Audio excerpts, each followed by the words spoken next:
This meeting is being recorded. Hello, I think we're live.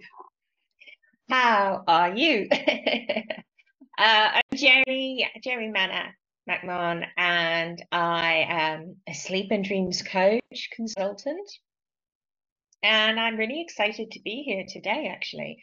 Um, this is episode number 13, and 13 is a really special number for me. So I thought I'd record. Hopefully, it's going to be special for you. A different episode where um, well, okay, no, I will tell you what I'm going to talk about. I'm going to talk about the method, which is the path that I guide clients on when they come and work with me. Whether I work with mainly, well, initially when they come to me, they're very, very stressed out. Maybe they can't sleep. Maybe they're having nightmares. Or maybe they just want to optimize their sleep. They're feeling low energy, tired. And very often they can't quite put their finger on what the problem is. Because, that's an interesting thing, isn't it? When we know what the problem is, then we can so much more easily move past that and create what we love, whatever that outcome is, whether it's, beautiful sleep, lots and lots of energy, incredible relationships, overflowing with money, abundance. What is it that you love? Now, it's interesting that I asked that question because that is the first question that I ask clients when they come to me. And this is one of the things that makes this work revolutionary, because normally when you go and see a doctor or even go to a personal development seminar or a retreat or go and see a healer, the first thing they ask you is, well, what's the problem? So we get stuck in this world of problems and looking for solutions. And if you're someone who's been to maybe lots of personal development events, or maybe you've been looking for you've been on the search, you've been looking for answers to many of your questions. Maybe they're health related, maybe they're around your purpose, and maybe why you can't create the dream that is close to your heart. And even if that's, especially if that's the case, even having clarity on the dream that's close to your heart is a huge leap forward. So I'm going to be talking, I'm going to be guiding you through the 5 steps that I take my clients through, which creates outstanding results. And also, let me just check something. And also, one of the things that inspired this particular podcast episode was a quotation that I saw from the amazing Dr. Joe Dispenza, who his work links in very, very strongly with what I share.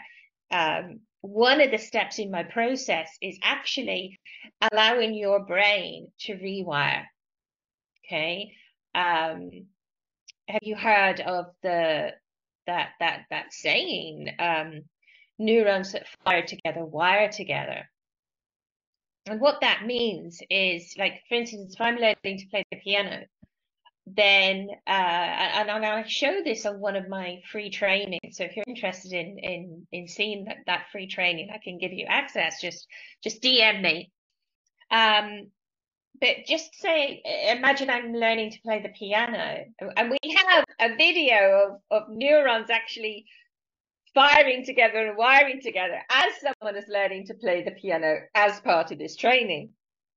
So, but what's happening is because you're learning new things, because you're focused in a certain direction. I want to know how to learn this. This is happening in your brain. These neurons, these neural pathways new ones are forming. They're forming, and then there's a spark as they join and strengthen. Okay, so one of the steps in the method is re-sparking. And why that's really important is because, first of all, when you're focused on creating what you would love, then these neurons are coming together, firing together, wiring together to get you not to be focused in the right direction, but to lay that pathway to concretize it, okay? And however, if you're focused on the problems, maybe insomnia or low energy, and you feel like linked to perhaps the fact that your sleep isn't optimized, you get stuck on that pathway of it being a problem. So this is the first step in my MM method, is what would you love? And everyone takes the mickey out of me for this, because like, it is my favorite question. I'm always asking it. I must ask it a gazillion times a day. And you know what? It's okay if you don't know. Not only if you don't know the answer to that question, but if you feel a bit stuck or you start answering that question. Hold on. My sacred cacao. If you start answering that question and thinking about the things that you don't want, or the reasons why you can't have what you want, it's so normal. I would say 70% of people, when I speak to them, especially if we're in a first session, or I'm chatting to them about whether it's true to work with me, when I ask that question, most people are quite stuck, because we're not taught to focus on what we love. That's why I said a minute ago, well done if you know your dreams. But what's interesting is, I bet you any money, I think, but I bet you that some of the things you dream about, some of the things you'd love to create, things you want in your life, okay, no matter what area, whether it's health or wealth or relationships, life purpose, a beautiful home, whatever it is, I think I bet you any money that what you're capable of creating is a gazillion times better and bigger and juicier. Yeah, and I think I can put my hand on my heart and really promise you that that's the case. So that's the first step. What would you love? What would you love? And the second step, and before I share the second step, I'm actually going to read out this incredible Dr. Joe Dispenza quotation, which inspired this episode. If you haven't checked him out already, I highly recommend him and his work. Very, what's the word? Authentic, aligned, and amazing. All the A's. So when you add beliefs together, you create a perception. Your perceptions have everything to do with the choices you make, the behaviors you exhibit, the relationships you chose, and the realities you create. And that's the amazing Dr. Joe Dispenza. And I wanted to share that because it's so accurate, it's incredible, but also it ties in with the second step of the 5-step MM method, which is, so you've got clarity on what you would love, hopefully, and feel how juicy that will be when you've created it. Imagine yourself in that end result, okay? But sometimes it takes people a while to really get their head around this, believe, pretend, imagine that they're in the end result of having created what they love. And that's cool, okay? The second step, where are you now in relation to that? What are those beliefs? What do you believe about yourself, about others, about the world? And a belief is just something that you keep thinking so much that it becomes, I'm using the word concretized again, but it becomes, part of how you view the world. I always used to say, our beliefs are like the lenses, the murky lenses of our glasses. And when we have a belief, just say it's I'm not good enough, or I'm unworthy, or I don't belong, or I'm not capable. We're viewing the world through these lenses. So someone, even if someone came up to you who was like a really good match, and maybe you'd been out on a few dates, and they said, you know, I love you, or I want to see you, I want to, I want to get serious with you. If you would believe that I'm unworthy or I'm unlovable, like, can you even feel into how different that's going to be to someone who knows they're lovable, who knows they're worthy? One of my coaches has this great image that they share, which is if you line up, because I'm unworthy or I'm unlovable is our most common belief. It's the most common belief that I come across. But if you imagine just a row of gorgeous babies, about, I don't know, a year and a half, 2 years old, and they're all lined up there. Like, can you tell me any of those babies that thinks they're not lovable? This is something that we've learned for whatever reason, something that our parents or our caregivers did or didn't do, rather than thinking, okay, well, they're flawed, because we're all flawed. But rather than thinking that, we don't want to believe that. We make it up about ourselves. Well, I must be unlovable. I mean, it breaks my heart when I think about it. I must be unworthy, or I must be unlovable. That's what we make up. And then there are all these other beliefs, whatever created them, that I'm not good enough, or that's the perpetual student that gets degree after degree after degree. So we have these beliefs, and what's also kind of painful is that they're not conscious. Most of them are unconscious. But something that I like to remind my clients about is that if you look at your current reality, maybe there's an issue with money, maybe there's an issue with relationships, or with work, with whatever. That's an indication of where your focus has been, of what you believe. And we kind of like to, now that we're adults, sometimes we like to believe, or we like to blame others. Oh, well, this is happening because the economy or the government or the this. No, there's people that thrive. More millionaires are made through a downtime in the recession than out of a recession. It's all possible. And this is such an important thing to think about, to consider, especially now on the planet as we're shifting into a higher consciousness. You have a huge job.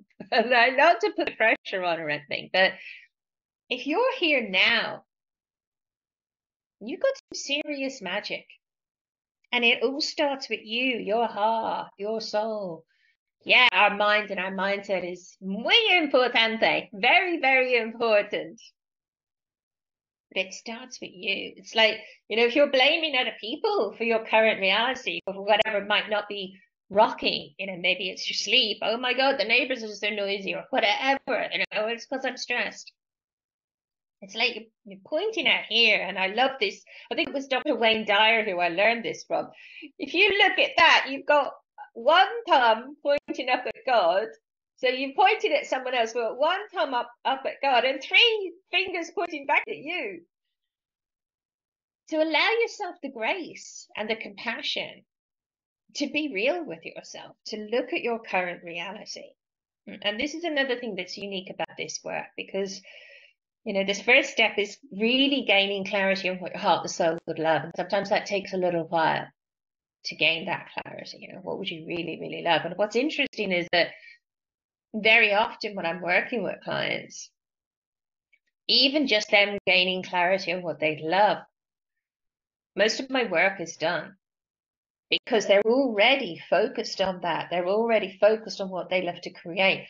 Those neural pathways are already starting to form and strengthen. Okay. So you've got clarity on step one, what you love, but then step two, is this, getting clarity on those unconscious beliefs.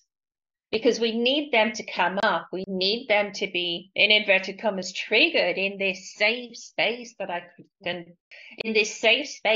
create, this container, this beautiful magical cauldron. We need these to be triggered to come up so that they can be cleared. And that's another step.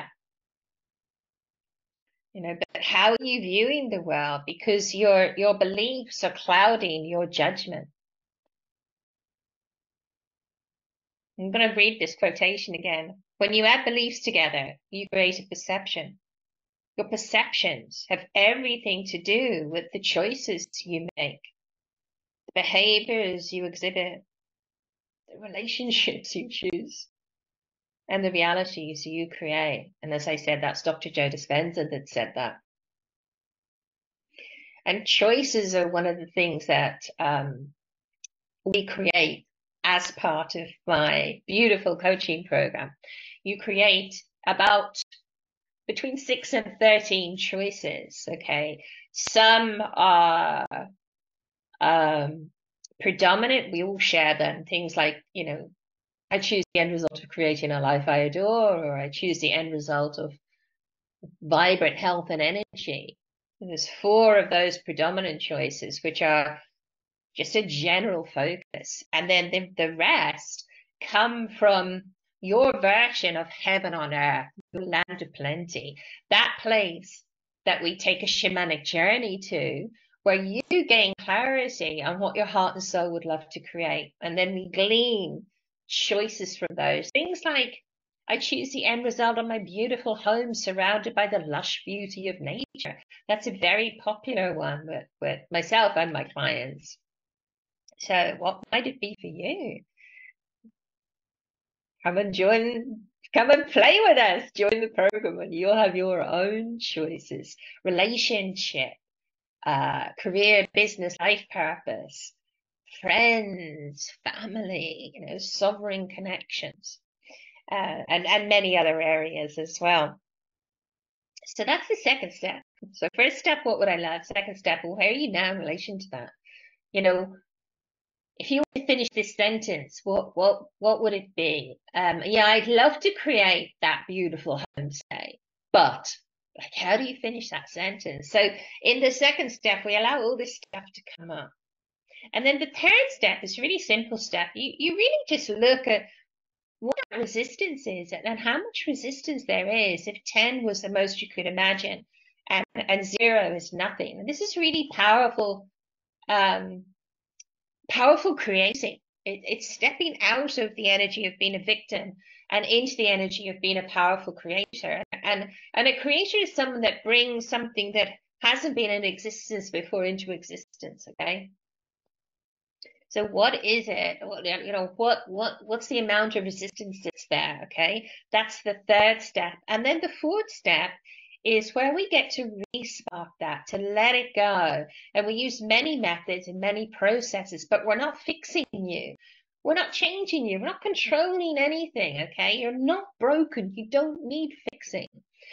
So what we're doing is, because you're in the right structure of you're focused on creating what you love, but you're not burying your head in the sand like an ostrich. You're absolutely being real with yourself and you're creating tension, because once you get clarity on what you'd love and you get clarity on where you are now in relation to that, what happens? Tension comes up, but it's juicy. It's creative tension. And again, you'll learn the power of creative tension. This is not psychological tension where the doubts are coming up, the fear is coming up, the worries are coming up, your beliefs are coming up. No, it's powerful, because what happens is when that creative tension is enabled, it has to resolve itself, okay? If I have an elastic band, use my scrunchy thing for the moment, okay? You've got clarity in what you love. You've got clarity on where you are now in relation to that. So there's tension. What's the natural thing to happen? Tension. Write this down. Remember this. tension seeks resolution. You're automatically going to create what you love, especially once in step 4, we move through and re-spark those neural pathways, create new neural pathways, strengthen the ones that are focused on you creating what you love. And this is where we work with the superconscious as well. We instruct your superconscious. And I go through, what on earth is the superconscious? I'll go through all of this. I've actually got,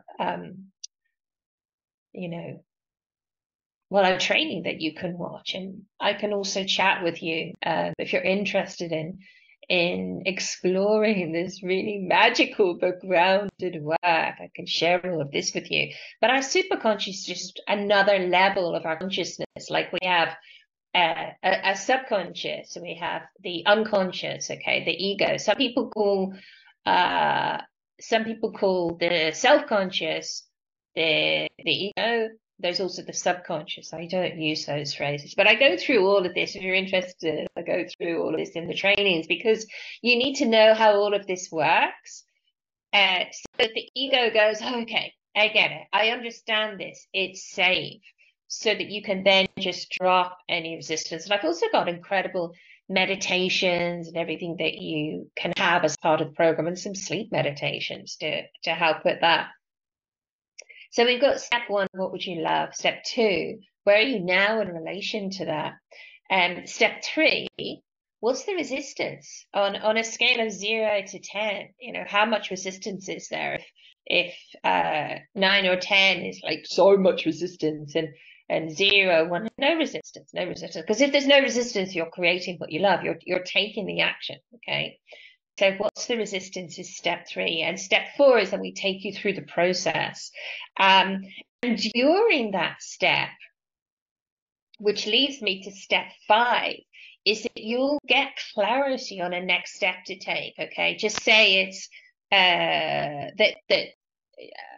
the sleep is your issue. Okay. You might get clarity on having an acupuncture or a shiatsu treatment, or I might share some acupressure points. These have been really popular in the last few months. It's kind of weird as things go in waves. Sometimes it's sleep hygiene, sometimes it's acupressure points, sometimes it's supplements. Many. There's no two people that come to me have the same pathway. Okay, and that's why I created this bespoke program, basically, which is uniquely for you. So you really allow yourself to, once all the resistance has gone, to connect with your own heart and soul. And that's why I love this, because I'm not like shaking some magic wand, you're healed now. No, this is a journey that we take together. We walk the path together, and I might make some recommendations, excuse me, but you get clarity on what action you take. And here's the juicy thing. People are very often like, oh, how do I know it's working? If you take action, if you use the acupressure points, if you, make your bedroom like this magical haven, which also is, real help for allowing you to optimize your sleep and create an incredible night's sleep, so you have so much energy and so much excitement for the day when you awake, and then you'll know this works. You see, that's my definition of success, when you awaken in the morning with excitement for the day ahead. So I invite you to join me and come on this exciting, magical journey to create what you love, whether it's optimize sleep, more energy, maybe your health has been bothering you. I mean, it's just fascinating, because I'm on the ball, keeping up with all the science, and it shocks me how many things like Alzheimer's and heart conditions, all of these things, it's proven, are caused by poor sleep. So it's, for me, and if you want to create a life you adore, or whatever, what is it you want to create? Is it just health? Maybe it's want to be a millionaire, whatever it is, a Ferrari, no judgment. Whatever it is, you've got to start with your sleep. Okay. So I hope that you got something from today's episode. And the reason why number 13 is such a special number to me is because it's actually a lucky number. When the matriarchy was taken out of power and the patriarchy took over and we started to get wars and all that malarkey, they actually changed the meaning of the number 13 and made it out to be unlucky. But there's 13 moons in a year. We have 12 months, but 13 moons in a year. For a gazillion other reasons, 13 is actually lucky. So I want to leave you with this question. What are the beliefs can you turn on their head so that you can create what you love? Okay. And I'm going to ask myself that question. This was unrehearsed. So what belief can I turn on its head? This is, oh my God, this is a bit like I need to step into my vulnerability, don't I?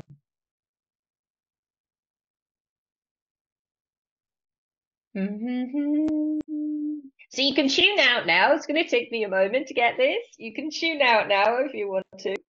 I'm going to just maybe go silent. It's not going to be a quick, immediate answer. I might go silent and close my eyes for a moment to get that. What belief would I?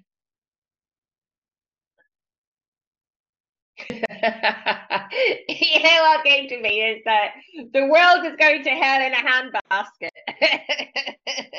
I don't know why I'm laughing. So, and this is like, oh my God, please, if you're going to take anything away from this episode, take this.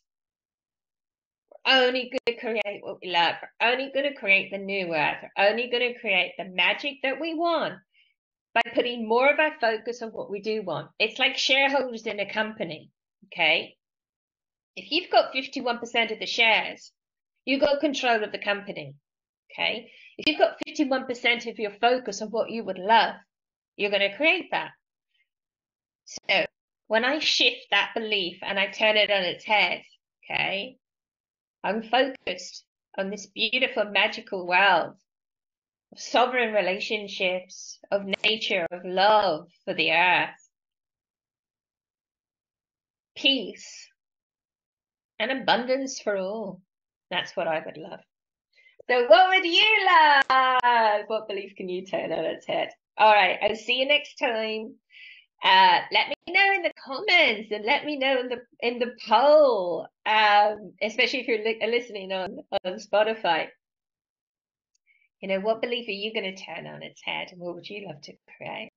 All right, see you next time. Big hugs. Mwah. Bye, beauty.